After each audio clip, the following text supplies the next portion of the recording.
Welcome to Cheat Sheet Tales, where secrets slip, lies unravel, and the truth always has a twist.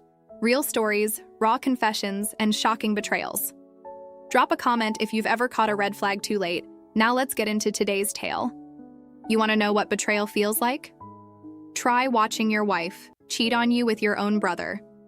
Then try hearing your parents say you need to be the bigger person, that you need to support them financially, no less, after they chose him. But to really understand how I got here, you have to know what came before it. My whole life was leading up to that moment of betrayal. I'm 34 now. My name's Nathan. I was 8 when my younger brother Ryan was born. And that's basically when I disappeared from my parents' lives, Thomas and Margaret. My mom and dad weren't cruel, but I might as well have been wallpaper in that house. Ryan was the son, the golden child. Everything revolved around him. I was just the shadow. The favoritism wasn't subtle. It screamed from the walls of our house, literally. Participation ribbons from Ryan's T-ball days covered every inch of our living room. Meanwhile, my first-place science fair ribbon earned for a working orbital model of the solar system. Mind. You sat unopened on the mantle for a week before it vanished into a dusty basement box. When Ryan got a C++ in math, it was ice cream and celebration. When I brought home straight A's, a distracted "that's nice, honey," while Dad polished Ryan's latest sports trophy. When I got into the advanced placement program, Mom actually worried that it might make Ryan feel insecure. By the time he turned 16, he got a new car to boost his confidence. I was already working part-time just to buy my own clothes and save for college. I remember my high school graduation like it was yesterday. I was valedictorian. I gave a speech. I announced my MIT scholarship to a standing ovation. Well, from everyone except my parents, who were too busy snapping photos of Ryan fidgeting in the bleachers. I didn't even get a family dinner that night. They'd already booked one for Ryan's great start to baseball season, and when I mentioned MIT again, my mom barely looked up. "That's nice, honey. But did you hear Ryan might be a pitcher next season?" That's when it hit me. No matter what I achieved, it was never going to be enough. I wasn't the star. I was the prototype, the test run, just the practice kid. So at 18, I packed my things, cashed in every penny from 3 part-time jobs, and went to MIT on a partial scholarship. My parents dropped me off early because Ryan had a summer league game. They didn't even help me unpack, but college was freedom. For the first time in my life, I wasn't Ryan's older brother. I was just me.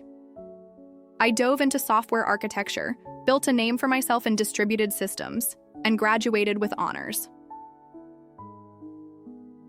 5. Job offers came through right after graduation. I picked one in Boston, partly because it was home, partly because I still hoped, stupidly, that maybe my parents would finally see me. They didn't. Not really. They were too busy helping Ryan through his 3rd college major switch. He couldn't pick between film studies and business management. I was running my own development team by then, youngest senior dev in the company's history. They didn't even know what my job was. Then 4 years ago, I met Claire. That's when things finally started to feel right. She was working at a cafe near my office, finishing her teaching degree. She had this habit of writing kind notes on my coffee cups. Quotes, compliments, even puns. I hadn't even noticed until she finally pointed it out. That's how laser-focused I was on work back then. But once I noticed her, I couldn't look away. We talked for 6 hours on our first date, about our dreams, our trauma, our childhoods. I told her about Ryan, about my parents, about feeling invisible. She didn't laugh. She didn't say I was overreacting. She said, "They're blind. They never saw what they had." We fell hard, fast. Boston bookstores on weekends, home-cooked dinners, trips to New Hampshire. When I landed a huge promotion, Claire celebrated harder than I did. 14 months after we met, I proposed. She cried, said she'd been hoping I would. Our wedding was small and perfect, except for one thing: my parents. They spent the entire reception talking about who else? Ryan. He just landed a new job opportunity in California, and Mom interrupted Claire's dad's toast to read Ryan's text about a second interview. Looking back, that should have been a red flag. But Claire just laughed and said, "At least they love him that much." That was Claire, always trying to see the good. Our marriage was solid for 3 beautiful years. We bought a cozy Cambridge condo, started talking about having kids. She filled our home with warmth and memories, pictures of our trips, little container gardens, shared routines. She'd say, "It's us against the world." And I believed her. Then Ryan came back. After failing to vibe with California startup culture, he returned to Boston. He sent me this long, emotional email about wanting to rebuild our relationship. Claire, ever the optimist, said, "People can change. Give him a chance." So I did. We had dinner. It was awkward, but he seemed more self-aware. Said he wanted to make things right. I even introduced him to Claire. They got along instantly, too. Well, in hindsight, Ryan started coming by regularly. He'd bring wine, make jokes, act like a new man. He even stood up for me at family dinners. For a moment, I thought maybe, just maybe, we were finally becoming real brothers. But then things got weird. Ryan would stop by while I was at work. Claire said it was no big deal. They were just hanging out while she graded papers. He used my coffee mug, made inside jokes with my wife. Their laughter would die when I entered the room. Claire's phone always flipped screen down when I sat beside her. I ignored it. I didn't want to believe it.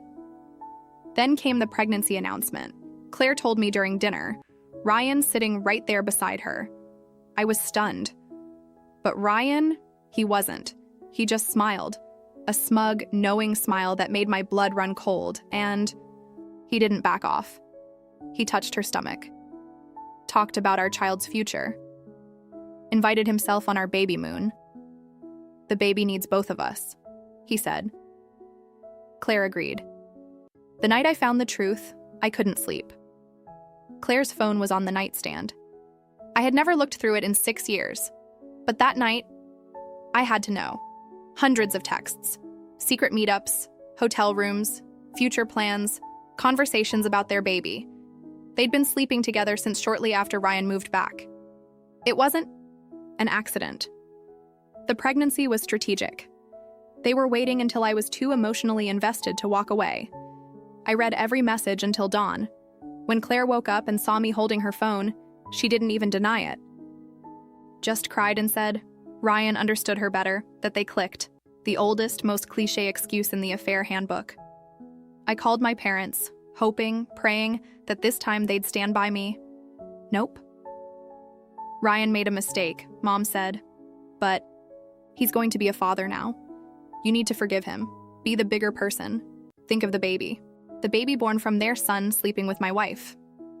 I hung up, called a divorce lawyer, checked into a hotel that morning. Ryan tried to corner me at work, wanting a man-to-man chat. I had him escorted out by security. I reported him for harassment. The divorce was brutal. Claire and Ryan painted me as emotionally cold and controlling. My parents backed them, claiming I'd always been jealous of Ryan. My own mother blamed the mediator for not siding with Ryan's needs. Eventually, I stopped. Playing nice? We went to court. Claire still got alimony. Apparently, Massachusetts doesn't care if your wife cheats on you with your brother. But I kept the condo, kept most of my salary, cut ties with my entire family. I'm 34, divorced, and completely alone. But for the first time in my life, I'm free. I changed my email, blocked their numbers, told building security not to let them in. And yet, part of me still wondered, was there anything I could have done differently? Was I not a good enough husband? Not a good enough son? But no, I didn't betray anyone. I didn't sleep with my brother's wife. I didn't break up a marriage. I'm tired of being the scapegoat, tired of being the bigger person. I've lived my whole life being invisible. Not anymore. But just when I thought the nightmare was over, it got weirder. Just when I thought I had closed the door on the nightmare that was my family, they kicked it open and tried to drag me back in with a fresh set of demands and a shocking new low. It started with a phone call from Aunt Janice. I hadn't spoken to her in years, but she skipped the greetings and jumped right into a guilt trip. Your brother and Claire are struggling. she said. Ryan still can't find work, and they're almost out of money. She sounded like a debt collector pleading on behalf of 2 con artists. Apparently, word about the affair had spread through Ryan's professional network. Prospective employers withdrew offers after background checks. No one wanted to touch him. For once, his actions had consequences. And my parents? Oh, they were bleeding themselves dry trying to bail Ryan and Claire out. Groceries, rent, prenatal care, all coming from my father's retirement fund. They were panicking. Their solution? Me. They wanted me to step in and financially support the woman who shattered my heart, and the brother who lit the match. My mother didn't just show up at my office. She orchestrated an ambush. She waited in the lobby for over an hour and demanded to speak with me. When I finally came down to end the circus, she launched into some pre-written monologue about forgiveness and duty. "You know, we've always supported both our sons," she said. I laughed out loud. Supported me? I paid for my own education. I paid for my life. But she wasn't done. "It's time for you to step up," she said. "Ryan's going through a rough patch." Aw. Rough patch? My wife got pregnant from his affair, and they lied about it for months. That's not a rough patch. It's a malicious, calculated betrayal. Then she had the audacity to say, "Well, maybe if you'd paid more attention to Claire's needs." I didn't even let her finish. I called security and had her escorted out, loud enough for the entire lobby to hear, I said. "Yes, I am leaving my brother and his child behind." I could feel the eyes of my coworkers burning into me, some in sympathy, others in judgment. But I didn't care. I wasn't hiding anymore. Later that night, Ryan emailed me from a burner account, a nauseating mix of weak apologies and pleas for help cloaked in guilt. He even attached a sonogram photo. His attempt to weaponize the unborn child against me, I could see right through it. They were using the baby as a tool to manipulate me. The next morning, my father showed up at my apartment complex claiming he just wanted to talk. I didn't let him in. He then stood in the lobby for 2 hours telling everyone within earshot how his successful son was letting his brother's family suffer. I had to notify the building management and have all of them permanently banned. They weren't done. Oh no. They went online. Claire started posting cryptic messages on Facebook about being abandoned during pregnancy. Ryan reposted them, adding passive-aggressive comments like, "Some people need to learn responsibility." Responsibility? From the man who seduced his brother's wife, lied for months, and then tried to extort the victim? It made my blood boil. But I didn't lash out. I got smart. I started documenting everything. Screenshots, emails, witness accounts. My lawyer told me it might be necessary in case they tried anything in court. Turns out she was right. A few weeks later, I was hit with a court notice.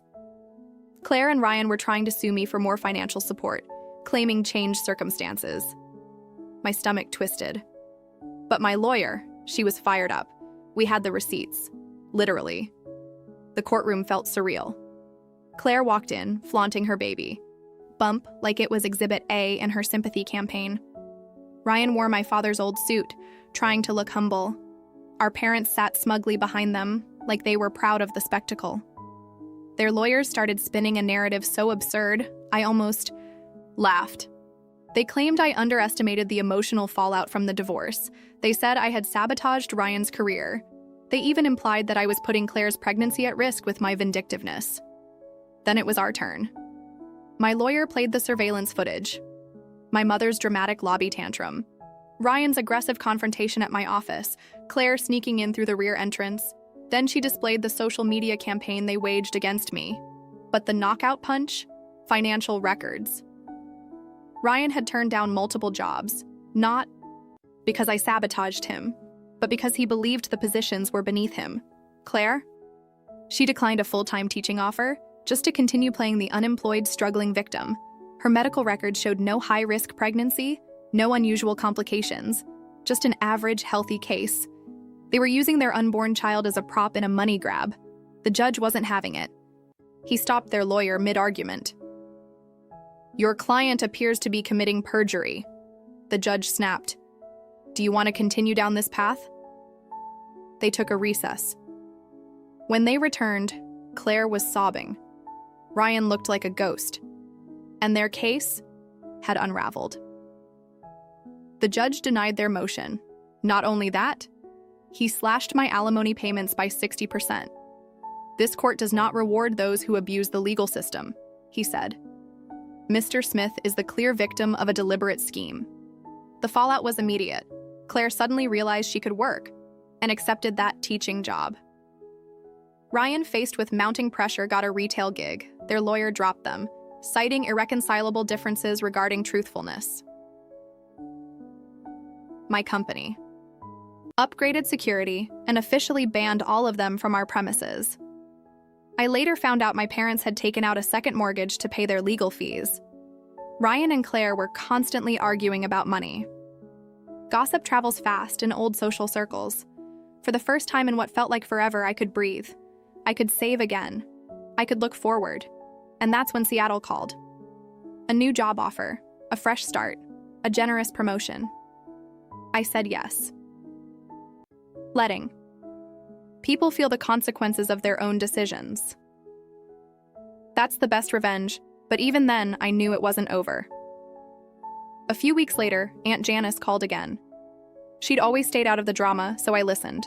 Briefly.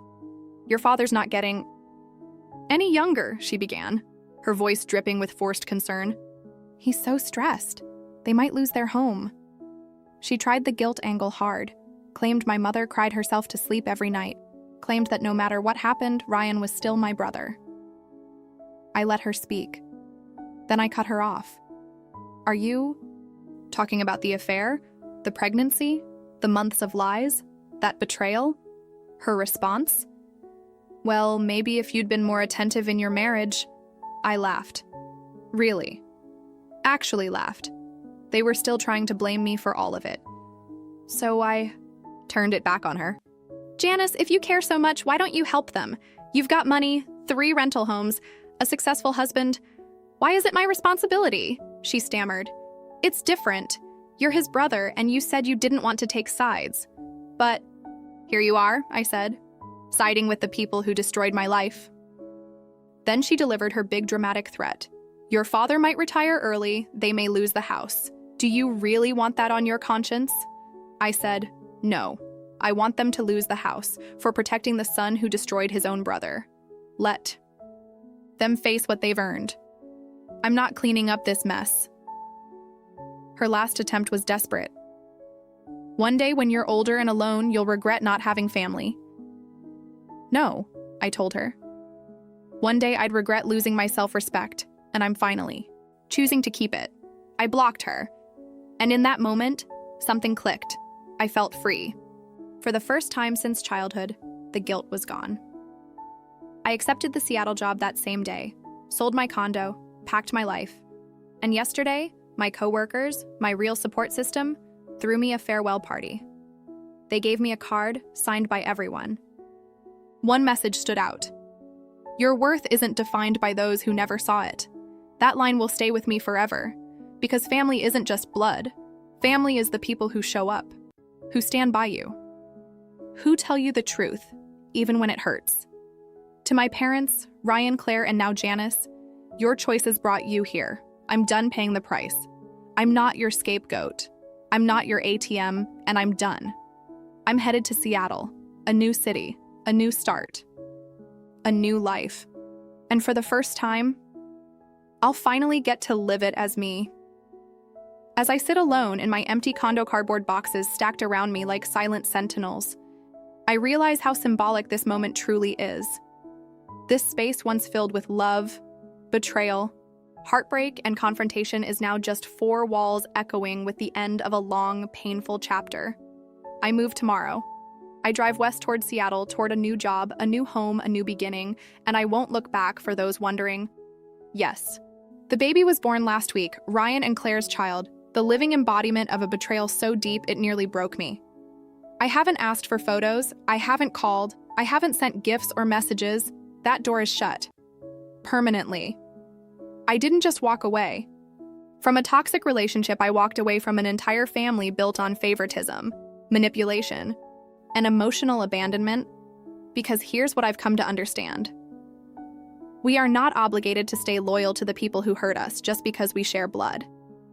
I spent my entire life being the scapegoat, the one who was told to be the bigger person, the one expected to clean up messes I never made, to carry the weight of everyone else's mistakes. Not anymore. This isn't just a goodbye to Claire, or Ryan, or even my parents. It's a farewell to the little boy who never felt seen, to the man who kept bending over backward for people who never once reached out their hands. It's closure. Not the dramatic, confrontational kind, but the quiet, unshakable peace that comes from reclaiming your self-worth. I'm grateful to every single person who supported me through this storm, to the strangers online who reminded me that I wasn't crazy, that I wasn't weak, that walking away wasn't failure. It was freedom. You helped me hold the line when I doubted myself. You reminded me that worth isn't measured by the love we failed to receive, but by how fiercely we choose to love ourselves. If you're watching this and you're in a similar place, hear this: you are not broken for wanting respect. You are not selfish for walking away, and you are not alone. Sometimes the most self-loving, courageous thing we can do is let go. This is it. The final post. The last look in the rearview mirror before I start the engine and head towards something better. Something mine. Here's to fresh starts, to freedom, and to finally living without apology. If this story touched you in any way, comment 1 down below so I know it resonated with you.